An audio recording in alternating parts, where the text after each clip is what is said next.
da ti postavim jedno pitanje.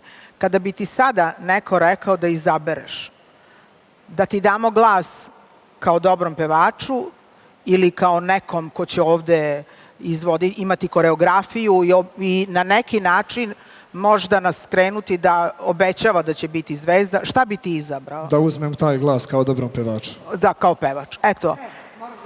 Sad, šta hoću da ti kažem? Pitala te da li bi bio pre pevač, znači... Razumeo je. Radnički, nije razumeo. Razumeo je. Čekaj, Ognjene, da li bi bio pevač kao... Sine, ti mene razumeš šta ja pričam? Kao radnički pevač ili bi bio kao superstar? A šta je radnički pevač? Superstar. Radnički. Radnički pevač. U restoranu radnički što peva. Radni pevač, znači...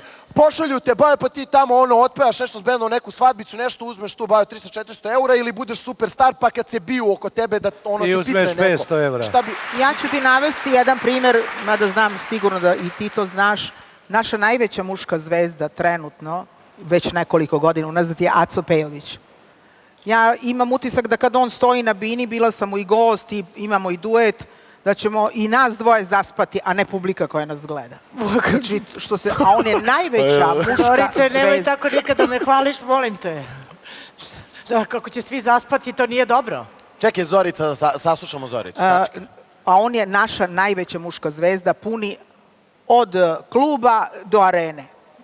Prema tome, ti si dobio 5 glasova, imaš potvrdu za svoje samopouzdanje da si potencijal na koji možemo da računamo.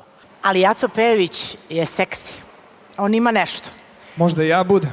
Ne, vidi. Naravno, pa tako, pa i ja je bio u njegovim godinama. Ali Aco Pejović ima neki X faktor. Priđi Zorici. Priđi. Pokaži koliko si seksi, volim te. Ne vidim te baš dobro, ali si lep kao Bog, imaš mnogo lepe oči i sve. I lako ćeš ti da postaneš seksi, a teško dobar pevač. Prema tome, a teško ćeš da ostaneš lep ako te Kemiš iznabada zbog blizine.